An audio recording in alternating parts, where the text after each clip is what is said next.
A warm welcome to all the viewers. In the last session, we spoke about how to detect the univariate outliers in SPSS, wherein I showed you two eminent and easy ways to do that. You may go back to the video detecting univariate outliers in SPSS to get a recap of that video. In today's session, we will be talking about how to detect multivariate outliers in SPSS. And again, I'm going to tell you two eminent and easy ways to do that. So let us start. This is the video on data screening which I uploaded recently. You can check out that video to know what are the steps in data screening after entering the data in SPSS. So once you have checked the maximum and minimum values and scanned for the missing values, replace the missing columns or rows with mean, median, imputation or mean interpolation or linear interpolation methods. Then you move towards outlier detection and removal, wherein today we will talk about two ways to do that. One is through the Mahalanobis distance and the other is through the Cook's distance. So let us go to SPSS and begin the process. So here we are in our SPSS data sheet. FQ stands for food quality. The food quality latent variable has four indicators FQ1, 2, 3, 4, all marked on Likert 5-point scale. Cultural authenticity CA1, 2, 3, 4. Service quality SQ1, 2, 3, 4. Value for money VM1, 2, 3, 4. And behavioral intention of tourist, which is denoted by BI1, 2, 3, 4. All of these are measured on Likert 5-point scale, where 1 stands for strongly disagree, 3 for neutral, and 5 for strongly agree. The first step towards calculating the multivariate outliers in this data is I need to compute the aggregate score of the latent variables. The latent variables being FQ, CA, SQ, VM, and BI. I need to compute the aggregate score, the composite score of all these indicators as per their latent variable. So how to do that? I'll go to transform, compute variable, and herein I will type mean, because now I'm going to convert these Likert items into Likert scale. That means the nature of measurement from ordinal will change to scale once I take out the mean of these ordinally measured items. So I'll go to all functions and then select for mean. So you can easily select the formula from here. So here is the mean. I transfer it to this column and here you see question mark. So what I need to do? I need to put in FQ1. Then after comma, I put in FQ2. Then again a comma, FQ3. Again a comma, FQ4. So this will help me to get the mean of FQ indicators, which is the score for my latent variable.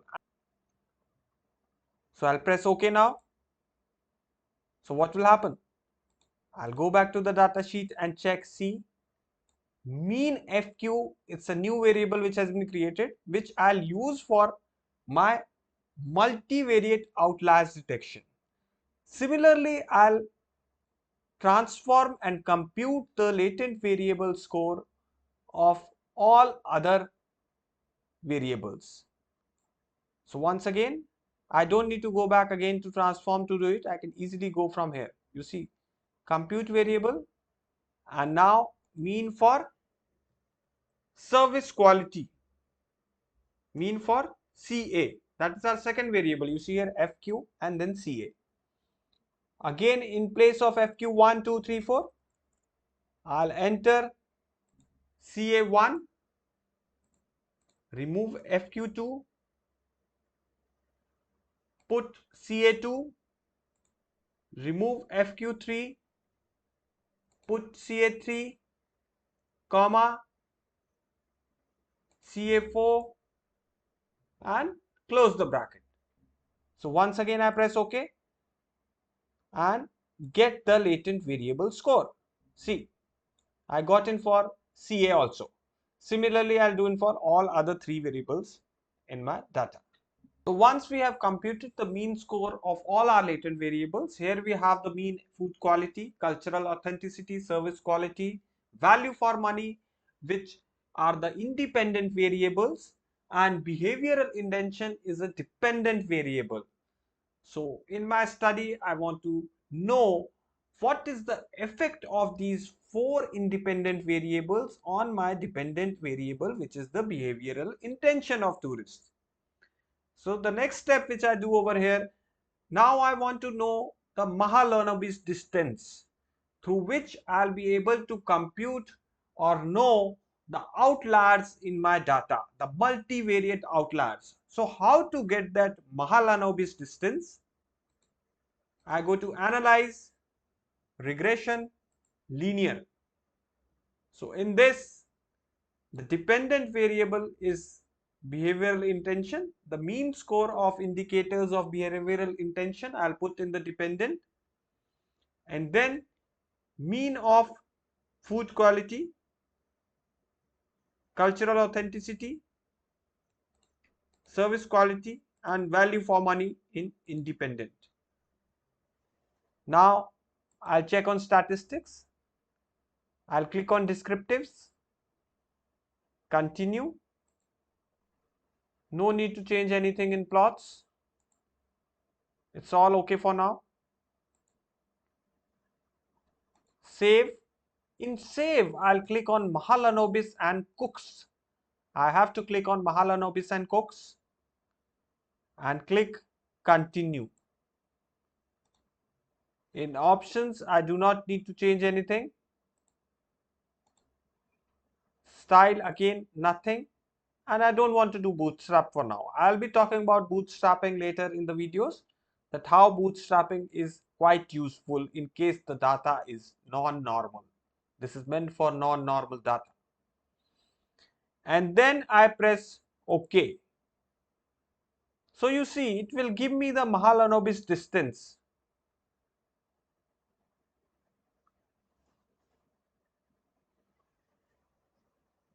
So this is the Mahalanobis distance in residual statistics. You see here, the maximum is 29.547. Minimum is 0.299 Mahalanobis distance. This is the distance of the data point from the centroid of the data or the observations. So 29.547. Let me go back to the data sheet and see Mahalanobis distance and Cook's distance, two variables are created. Now I want to check whether this maximum value of Mahalanobis distance which I have got is within the limits or not. How I will do that? I will compare this value with the chi-square table value for four independent variables, because there were four independent variables. You see here, four independent variables FQ, CA, SQ and VM, which affect the dependent variable BI. So in my regression equation, I have four independent variables. I'll check the chi-square value at 0.001 significance level, that is meant for Mahalanobis distance, at 4 degrees of freedom, because 4 is the number of independent variables which I have. So one way to do that is you compare the value physically looking at the chi-square table, and the other way is I'll go to transform, compute variable, I'll find out the probability of Mahalanobis distance at 0.001 significance level. So what I need to do, I'll type in probability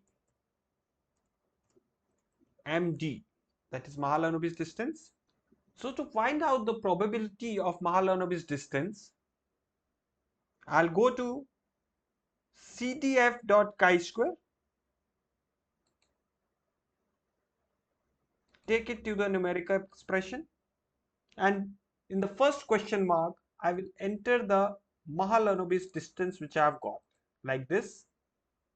And in the second question mark, I'll put in the number of independent variables in my regression equation, that was 4. One more thing I need to do over here is I write 1 minus, that is the probability, and just click OK. So now what will I get? I got the probability of Mahalanobis distance. You see here 0.52, 0.87, like this I have got it. I can sort them in descending order. You see here the maximum probability is 0.99. So if any of the probabilities of Mahalanobis distance is lesser than 0.001, then we can say it is an influential outlier and we need to remove it. So you see here, I can increase the decimal places of this, decimal places of probability. So you see here, lesser than 0.001. So this is lesser than 0.001. That means this could be an outlier. So let us check out which is this observation number. It is observation number 40.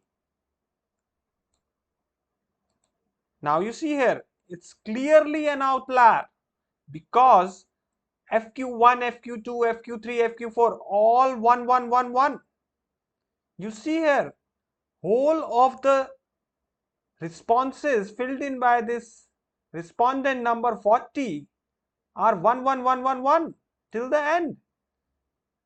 So this is an unusual response. This is an unusual response. That's why we are getting a Mahalanobis distance probability value lesser than 0.001. This indicates that it is an outlier. It is an influential outlier. So we can remove it from our data, press here and clear. We can clear it out, right? Because this is an outlier. So we identified a multivariate outlier using Mahalanobis distance. How to know the multivariate outliers? Through Cook's distance value. It's quite easy to do. Just sort them in descending order, and now you see 0.194, 0.08. So the highest value is 0.194. So the threshold limit for Cook's distance is 1.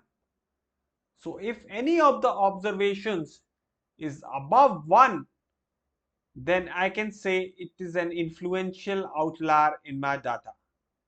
If they are not above 1, then it is not an outlier, not an influential outlier in my data. So Cook's distance is 0.194, which is the max. There's one more way I can find out it is I go to graphs, I go to chart builder, and I select scatter dot, this one,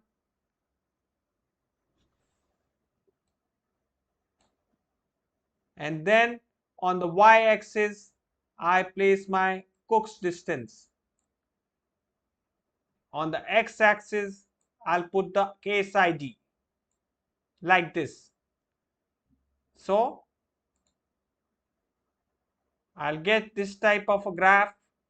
Now you see here, all of the values, all of the observations are aggregating towards the bottom line. They all are coming together and they are within a range of 0.00 to 0.200. The maximum is near about 0.19, which we saw in the data also. So this point could be an outlier, which we can see over here through this graph also, scatter dot graph also. So now if I need to know which element is this, I'll just click on this graph and I click on this.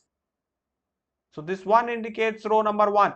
So when we go back and check out, you see it's the row number 1. Row number 1, but the case ID is 79. So be quite careful. Case ID is 79, row number is 1. So that scatter dot will give you the row number, which could be an outlier. But if we go by the threshold, it is lesser than 1 and we can keep this observation. This is the way we identify outliers. One way I told you through Mahalanobis distance. You can compare it with the chi-square table value at the specified degrees of freedom or number of independent variables in your regression equation, or you can directly put in a formula to know the probability of Mahalanobis distance. I hope the video was quite interesting and useful for you. We'll be presenting some more great content in future. Keep learning, keep watching for more. Thanks a lot.